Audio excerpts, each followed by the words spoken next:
and the content is addressing a belief that I have or a point of view that I have or how I've always thought about something. And it's short, right? 30 to 60 seconds, like a short piece of content. Door opens. Oh, that's different. Call to action comes through the door because it's open. And then you get them to take that action. So you're always trying to be like, doors closed, scrolling, scrolling, scrolling, scrolling. Something happens, door opens, call to action. Ooh, I step through. And then I watch this 10-minute overview.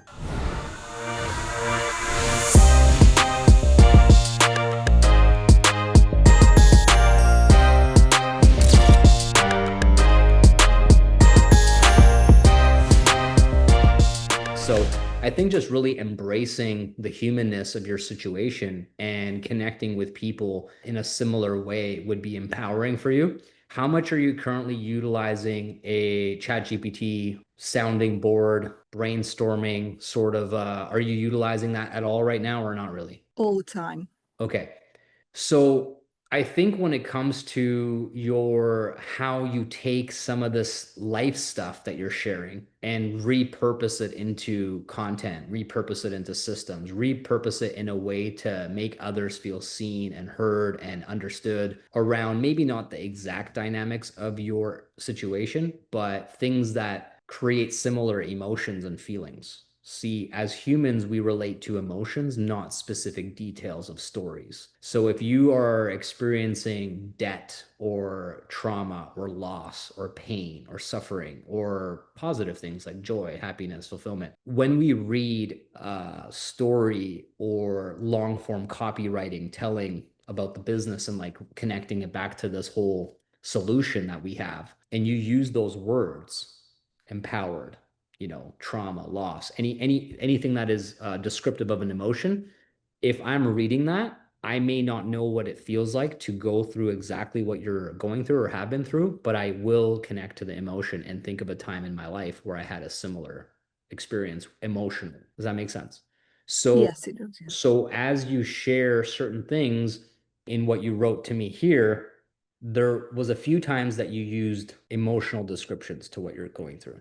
Even in brackets, you're like, I've had team members leave this year, which I know is natural, but disappointing. Keyword, disappointing. So as I'm reading this, first of all, I've had team members leave, so I relate to the specific circumstance in this example, but maybe someone else may have never had that happen. But when you say disappointing, instantly, I know what it feels like to be disappointed, right? So that's one tip for you, is to connect with people and then lead through it. So as you navigate all the things that are going on in your life, you said you love leadership. So how are you leading yourself through this? How are you reflecting, digesting, being productive, getting things done, being optimistic, turning it from a tough, challenging scenario that would be easy to get down about?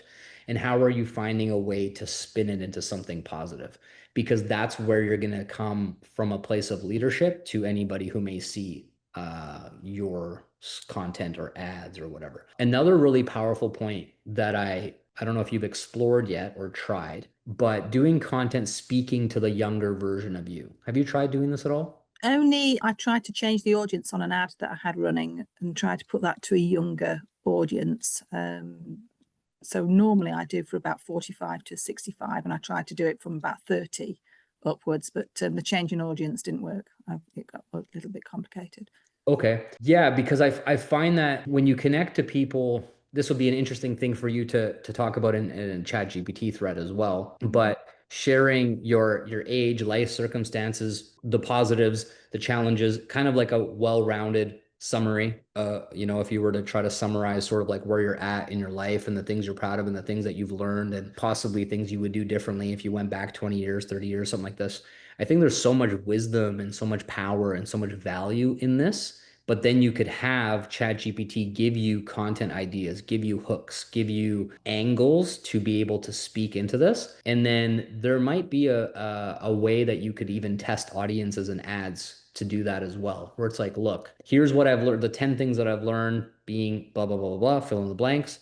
And here's what I recommend for you if you're XYZ today. So you have this like wise elder angle, and I think that's just missing in content, to be honest with you. I don't think there's a lot of people thinking this way because they're always speaking to someone who's like pretty much in the same situation as them or like a couple of steps behind where they are. But I think there's just so much value in this insight, this wisdom of someone coming back from the future being like, hey, like give you a shake. And I've been recently thinking about this in a lot of ways too, to speaking to younger men, 21 to 25 in that sort of age range to be like, man, get your head out of your ass for like the next 5 years, really set your family up, set your family free before you settle down, before you get married, before you have kids, because it makes such a big difference to so many things. But if you're not thinking like this, then you're going to have that rude awakening come like your first baby arrives and you realize, oh my gosh, I've been lazy, I've been this, I've been that. And then it's so much, you can still obviously create success, but it just kind of comes from a very different energy of like catch up. And it's just different. It's a reaction versus a responding to a scenario in the future. So I think there's some gold there for you. That's just my intuition telling me that you can kind of approach it from that standpoint. In terms of systems, you just want to come up with tools that are digital assets. So right now, if someone says, Elaine, I want to know about your business, what would you do? Like, I want to know what you do. How do you do it? I have a Facebook group Okay. that we can send people a link through and qualify them before we let them through. Then we have a masterclass that three of us have recorded Okay. and that's in there. We have one of yours in there as well through the Amazing. TFE. No, that's great. So now you have a process to be able to send people to.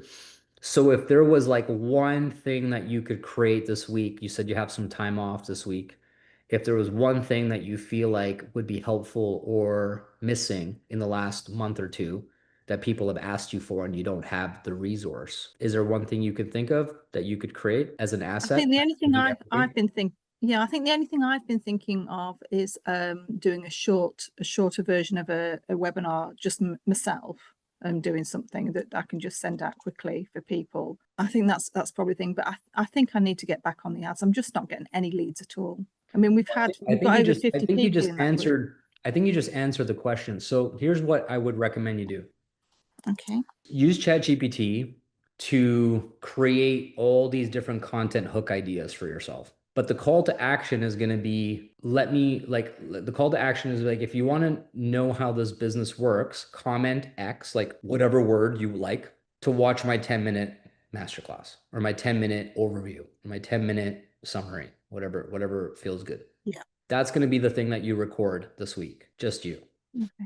Then your content is always going to be these micro segments that leads back to this full overview. But the micro content needs to include these personal situations that you're facing right now that you mentioned in your question. So the adversities, the challenges, the obstacles, the things that you're dealing with, limiting beliefs. So you're helping people overcome those thoughts that they have in the micro content. And as they start to see where you're coming from, like, oh, never looked at it like that. That's a great point, Elaine. Then the call to action comes in. Because what you're doing with the micro content is the door is up. So think about it like this mentally. It's a good analogy for you to picture. So I'm on social media, my mind is closed and I'm scrolling.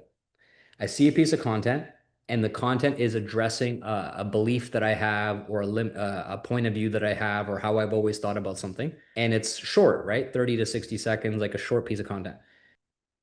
Door opens. Oh, that's different. Call to action comes through the door because it's open. And then you get them to take that action. So you're always trying to be like, doors closed, scrolling, scrolling, scrolling, scrolling. Something happens, door opens, call to action. Woo! I step through. And then I watch this 10-minute overview.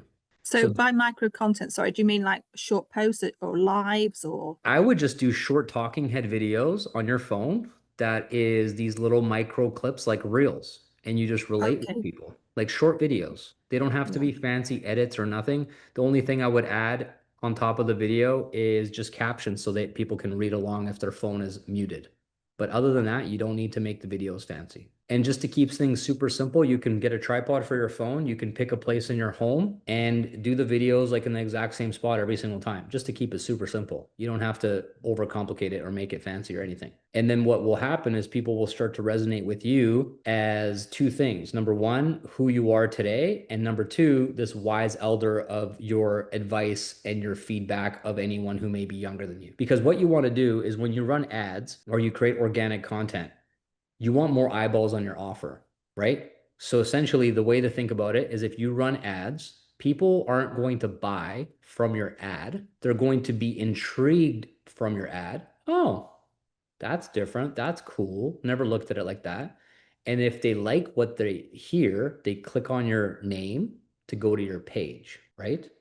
Yeah. Now they're going to read your bio. Is this relevant to me? Can this person help me? So you make sure that the bio description, the who you are, what you do, who you help is relevant. They read it. Oh, that's me. That fits me. Like we're a fit.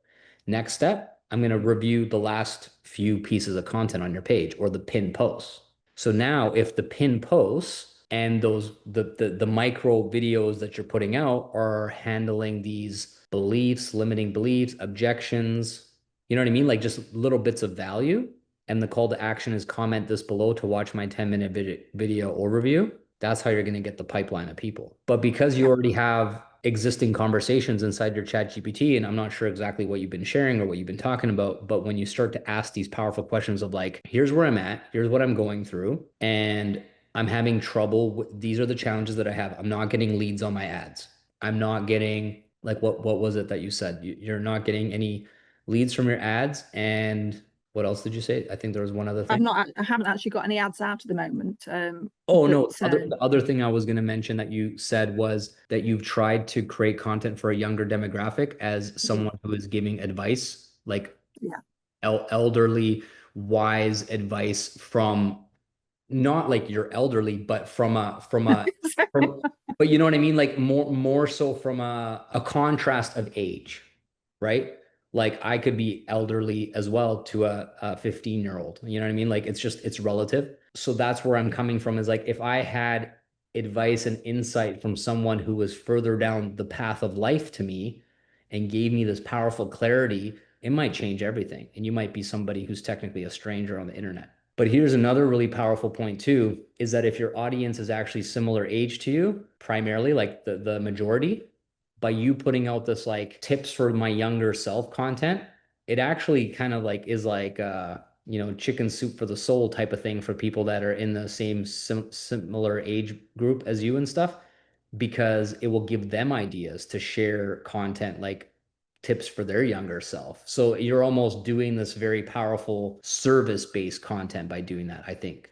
And like I said, I don't think enough people are doing this. I don't see enough of that. Anyway, so the one other thing I'll say from my notes is you said you have a Facebook group with a masterclass. So are you doing any type of DM outreach strategies right now? We do what we call SBQs. It's like ask the question, but we call it SBQ, which is sick bucket questions, because that's how it makes us feel when we start them. But I've got myself and I've got two team members who are really active.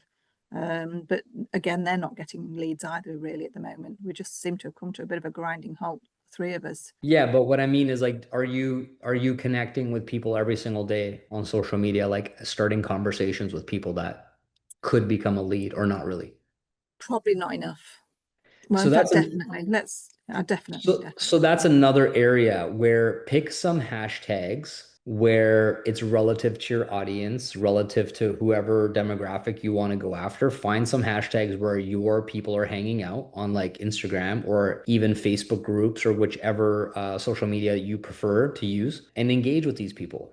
Talk to them, send them a message. And like, one example of this could be relative to something like retirement. Like you can message someone and say like, "Hey, how's it going? Are you happily retired or are you still looking for ways to make an income on the side?" Something like this. So you're almost setting it up to be like most people are probably going to say, "No, I'm not okay to retire. Like I'm not financially where I want to be or whatever." So you're setting it up to be like assuming like, "Hey, are you already good? Like are you already retired or are you still looking for something on the side that something like this?" That could be one of your initial messages. If you do a Brilliant. question of like, there's two questions, but you're really assuming that they're going to choose one more often, which is essentially like a lead into what you offer. You'll be surprised at how people, I saw you in this Facebook group for, I don't know, I'm just making this up. It could be off, but like empty nesters.